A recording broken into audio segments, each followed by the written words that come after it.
We continue the story of Reverend Father Andrew Campbell on this episode of The Untold here on Ghana Web TV with me, Eche Atisu.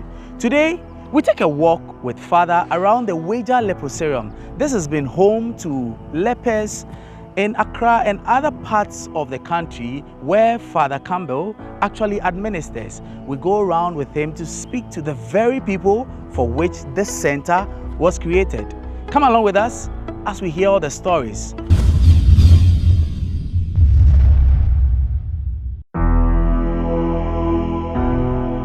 When he was handed a parish at the age of 30, it came with so much more, and that was how his beautiful, selfless life with lepers also began. But it wasn't a love at first sight kind of story. I came back to Ghana and tried to settle back in, and that's when the Archbishop called me, Archbishop Andrew, the late Archbishop. Said, Father, we want to give you a parish, Sacred Heart Parish. I said, yeah. I said, Your Grace, I'm only 30. I'm a young priest. And this parish is an old parish. You're going to put me in charge of it. The oldest parish in Accra, and I'm a young priest. Oh, Father, you can do it. So I went there. It was 1977. I spent over 22 years there in that parish, in Sacred Heart Parish in Derby Avenue. I loved it. That's when I started.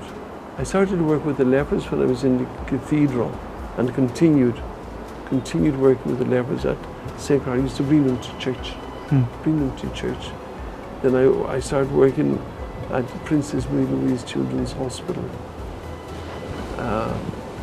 And I used to visit the fishermen down at Jamestown. Every year we'd go there and bless the boats, say mass for them and bless them there. I loved my work at the Children's Hospital. I always had that love for children, and I've always been involved with the Children's Hospital, and it's something I really love. I go there quite often to see how they're doing. I'm still the chairman of the board. And then with the lepers, I started work at the cathedral when a leper came to me one day with a whole bag of mangoes and said, Father, here, you had no fingers. Here, Father, here. I said, yeah. And I was afraid. I said, yeah, what do I do? And I took the mangoes and said, thank you. And I gave them out to people quickly. I said, I don't want to get leprosy. But then after I gave them out, then I felt guilty. And I said, no, this is not right. Where does this man live? Let me go and follow up. So I came here. The place was in a mess. There was nobody helping them. They were hungry. The place was dirty. There was so much to be done. They were neglected, completely neglected. To go to Accra, hiring a taxi was difficult, very difficult. They were hungry. Times they say, Father, we've no food. We're hungry. We need food. So that's when I started work here, and I felt this is what God is asking me to do, to come and help these people who are marginalized. They're forgotten, their families forget about them, they don't care. They don't care about them, they just leave them. So I said, no, so let me do something. And that's when I started Lepers Aid Committee.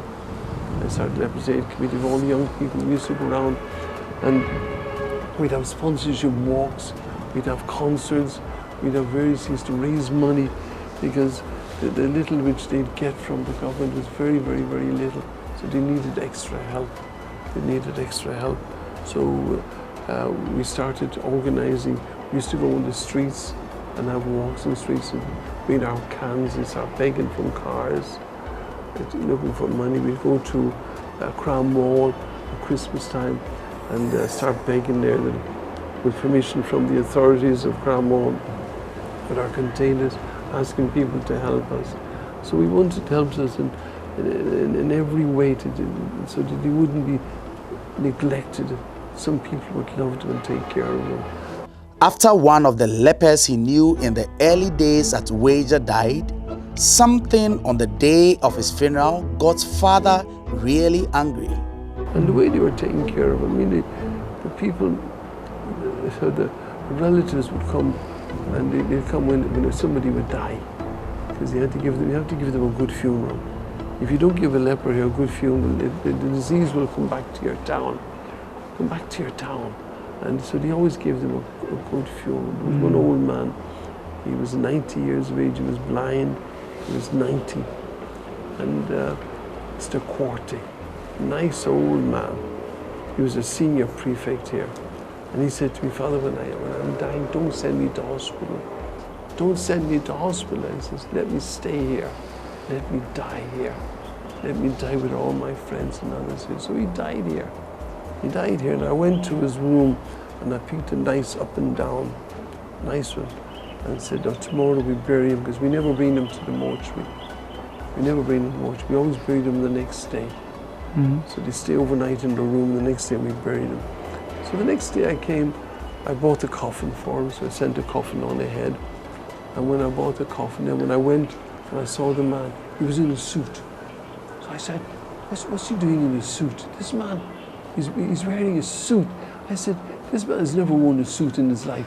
He has to wait till he dies before he can wear a suit. I said, hey, who gave him a suit? You know, because I had a nice up and down, beautiful up and down, which he had in his wardrobe. I found out the family. You know, bad news in Ghana travels fast. So these people who were living nearby here, I never came to visit them. They came with their cameras and their videos. They came taking photographs and photographs. So we went to the church. We prayed, and I said, my dear people of God, thank you all. You've all come here to bury this man. I said, thank you. That's so kind of you. So kind. But I said, it's a pity you have to wait till he died before you came to see him. It would be nice to see him when he was alive. Hey, he said I insulted him. I shouldn't have said that, he said. I've insulted him. But I said, it's true. Why did you wait? And you went along and bought him a suit. But when he was alive, he never wore a suit in his life. And now he's dead. And he's in a suit. So I brought him, put the coffin in the back of my car, and I brought him to the cemetery, mile 11. And there, when I came back, I was with all the lepers. We were all together. And then the family were a different place. And the family had a pickup full of booze, plenty of drink. All the drinks were there, the beer, the soft drinks, and the rest. So they drank that themselves and didn't share with me anything. They said no, because I insulted them. They wouldn't give me anything. So I said, it's okay, you go your way. You go your way. The neglect that these lepers face, especially from their families, is one of the things that has been a great worry to Father. He shares a recent example. The families neglect them too much, and it's sad. It's sad that they just dump them here and go their own way. Just dump them. We had a case here recently of one man who died. He died about 4 weeks ago. And when he got quite sick, and his wife went off to the north for a funeral. She forgot to come back. She stayed there. And the man was dying here. We took him to hospital, we took care of him, we did everything we could to save his life, but we couldn't. And he died. He had no family member around when he went to bury him. No family, we had to bury him. The Muslim community around here came, said their prayers, and we went off and buried him in the local cemetery. And now, 3 or 4 weeks afterwards, and the wife comes back. Oh, Father, I wasn't well, I said, this is how you treat your own husband. So their own family members don't treat them properly. You know, they are marginalized, they are dejected in society. It's bad. You know, and they're not given that love and that care. You know, I always tell them that they are special. You know, that when they go to God, they'll have a higher place in heaven than you and I will have.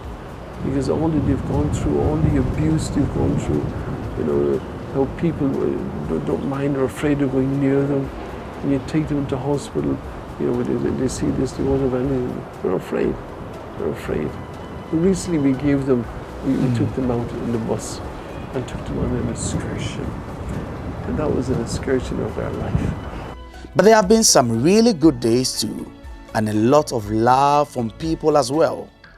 He calls one of these moments the happiest day of his life.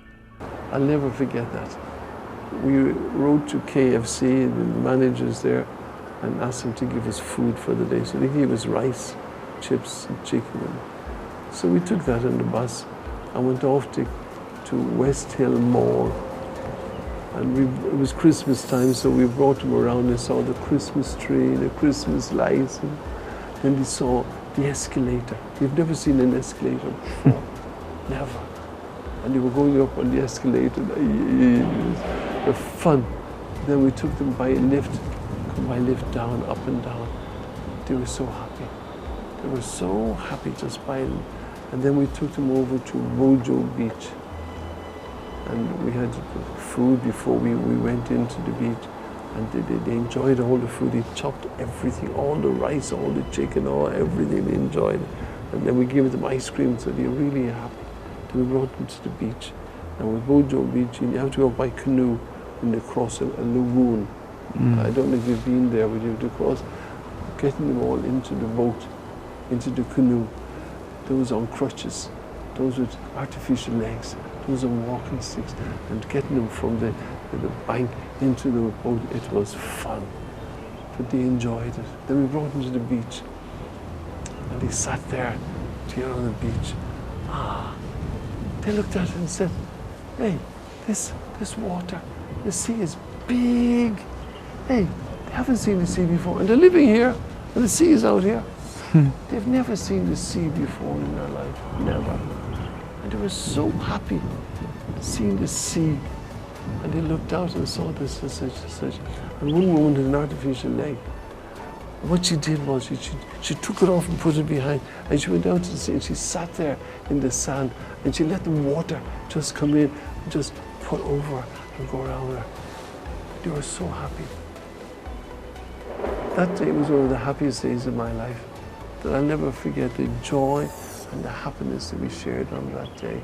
You know, the gift of giving, the gift of sharing, the gift of thinking of others. And what was it? What did it cost us? Nothing. We were able to share it with our time and others, and it was wonderful. It taught me that, you know, the wonderful gift it is to share with people in every way.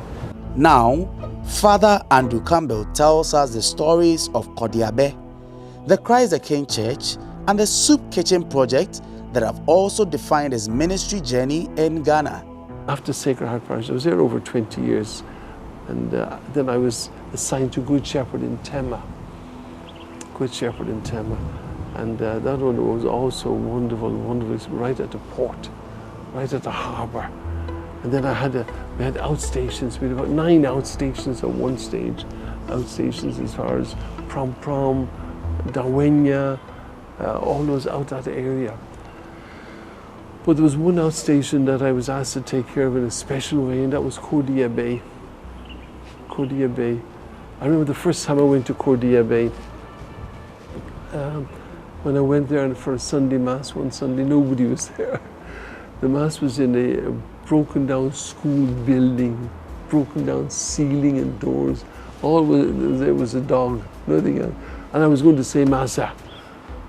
So I went and said, "Hey, nobody come for Mass today?" So I went from there to another outstation. So that was my introduction to Kodia Bay. But I came back. And Archbishop Ando and the Nuncio, Kochra, asked me to start a clinic and a convent. They didn't give me anything to start with. So there were 4 Reverend sisters coming from India. So I had to find accommodation for them. Then we had to start a clinic. So we could decide with the local chief to start a clinic and the buildings around it. And there was one building there already. There were no windows, no doors, nothing. So we added to it and made it a nice outpatients. And then there was also in the town, there was a dam. So we rehabilitated the dam for them, and also for their farming and fish farms we had there. And then we did a lot for them in Kodia Bay. It was a good experience in Kodia Bay. They taught us, you know, they were in need. We helped a lot of the children go to school. helped them to go to school, and the farming and others. So Kodia Bay was always a soft spot. I always say it's my hometown, that I've done a lot for them in Kodia Bay, and I'm grateful for what they've done for me too. I helped.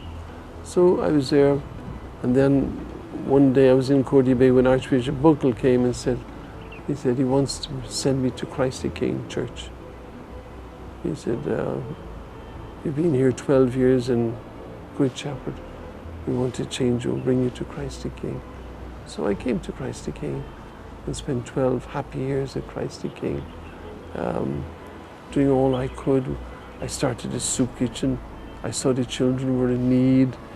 After Mass every morning, the children and others would hang around begging for food and begging for money. So I said, no, let's get them together and give them a breakfast every morning. So the parishioners financed it for me. They gave me money, and we started a soup kitchen. So now the soup kitchen will be 6 years old this month, and we've taken care of over 300,000 to 400,000 children.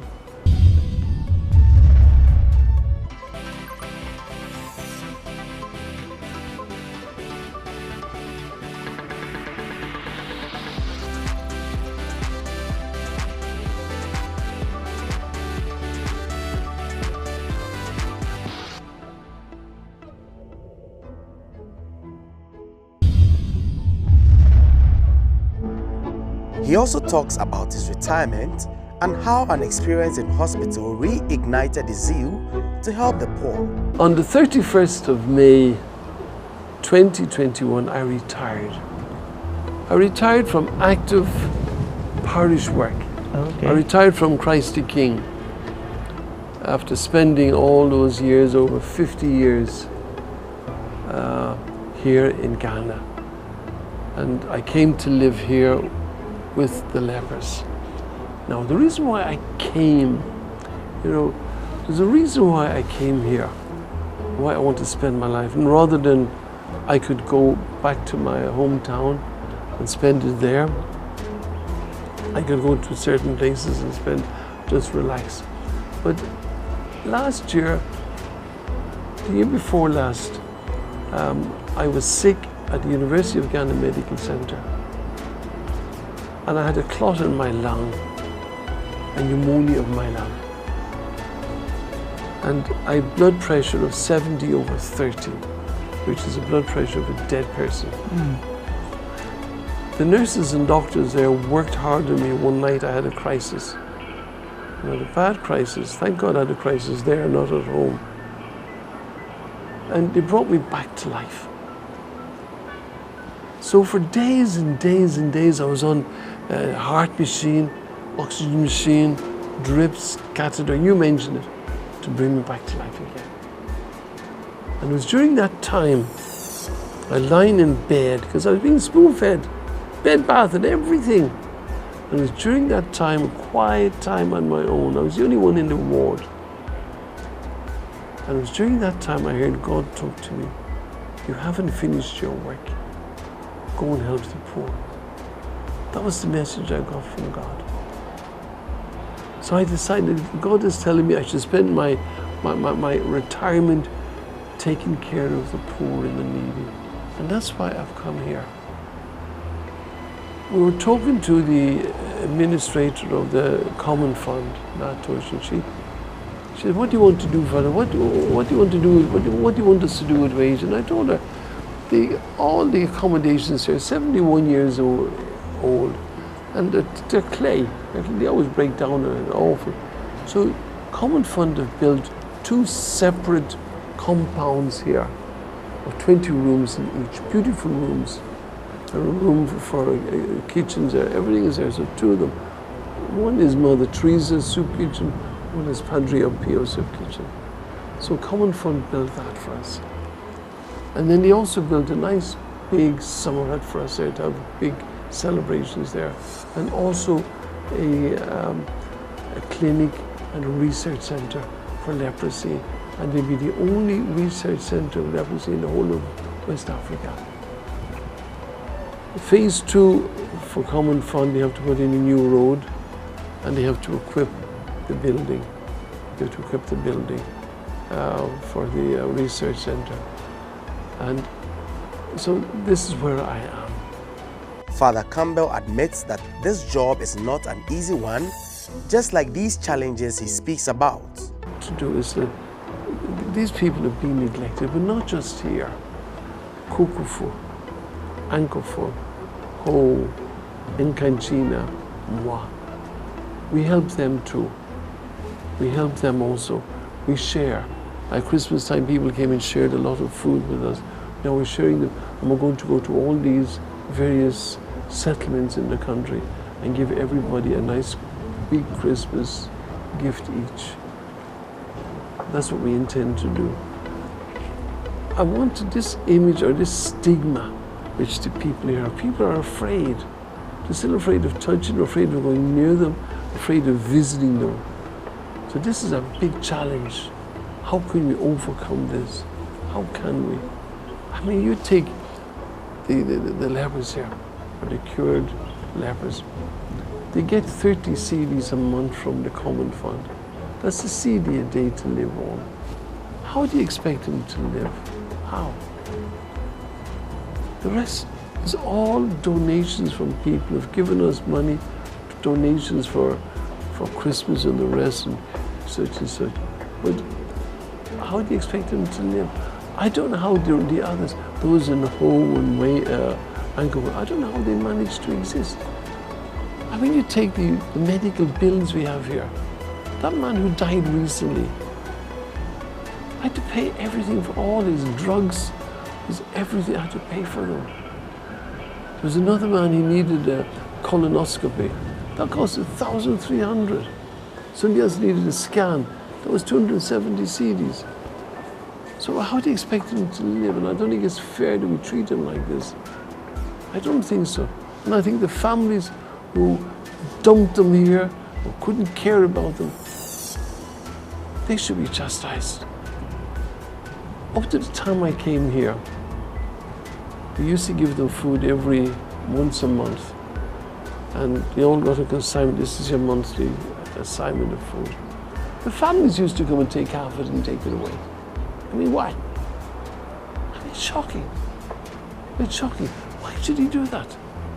So I stopped that and I said, we'll give them food every Monday morning. Every Monday morning, we give just enough to last them for the week. And then when they move over to the new place, I will give each, I'm going to cook a hot meal every day for them, because some of them can't cook. So I want to give them a hot meal every day. In the midday, give them a hot meal and some fruit every day. So this is our challenge here. And I want the media, to come here and tell everybody what's happening. What's happening? This is no way to take care of our mummies and daddies. It's not their fault that they got leprosy. It's not their fault. So this is the big challenge which I have. And I'm hoping that through the various media houses and the rest, that more and more people will come and say, look, we will help you, Father, we will assist you. I've started this scheme, Adopt a Granny. And we ask people to adopt one person in the various settlements and send money every month to me. So they send money every month to my Momo, and we pass it on to the various patients, the various residents, and we give it to them just to try to help them. So this is one of our challenges, what we're going to do to help these people, not just here, but other places. How they're going to live, how they're going to feed them, the medical care, all of this we have to take care of. This is the big challenge which we have and which we need help. We need help in every way, because one CD a day is certainly insufficient to live on. So this is our challenge here at Waja.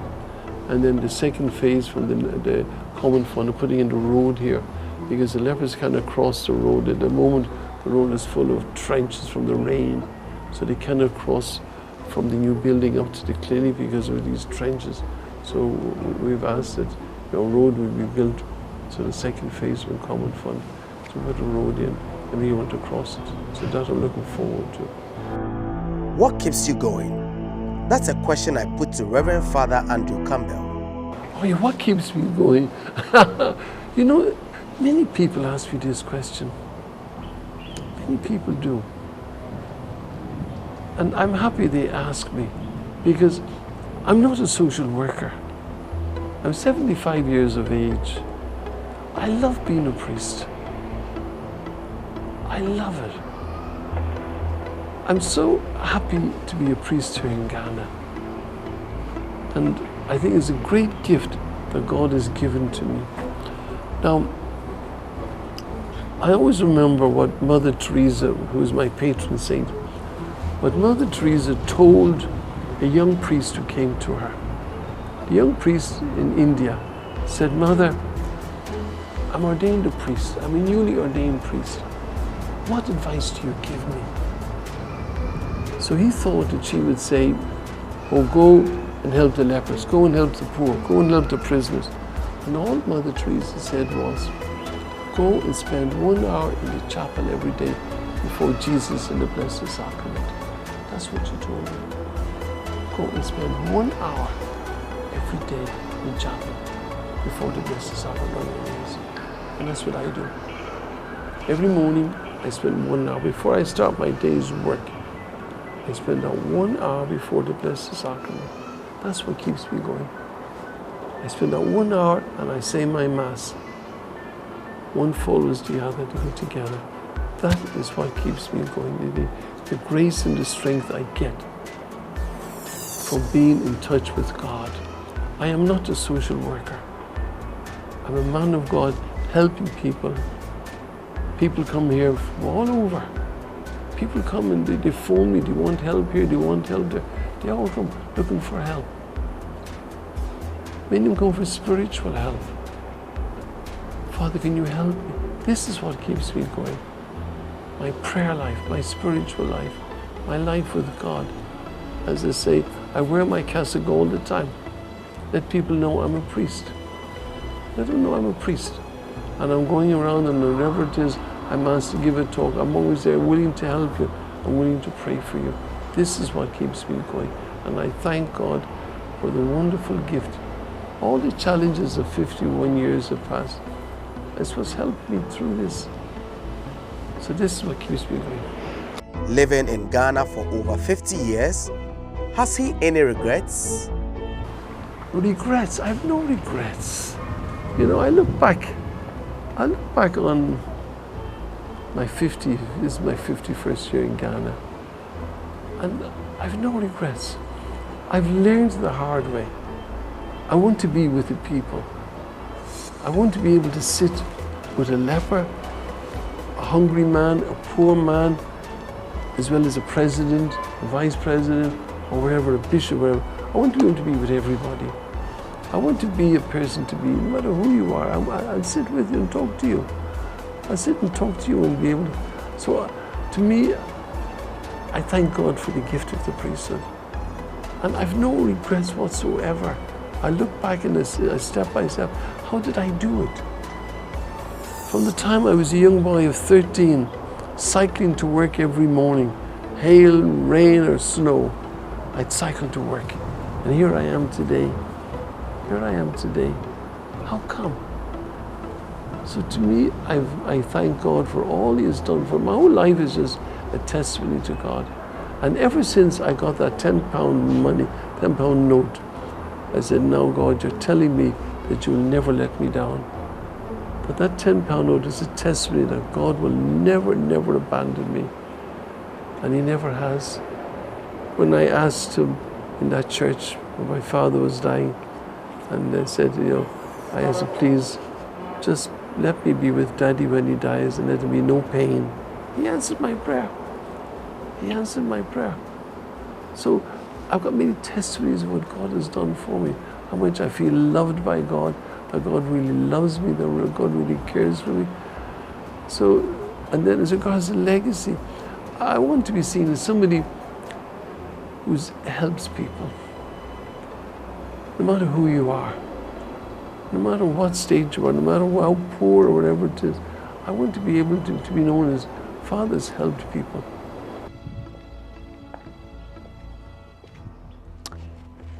So, it's because of people like Auntie Mary here that Reverend Father Andrew Campbell wakes up every morning and gives off to humanity. Thank you once again for joining us on this episode of The Untold here on Ghana Web TV with me, Eche Atisu. Remember, there is news for you at www.ghanaweb.com. And as always, be kind to one another.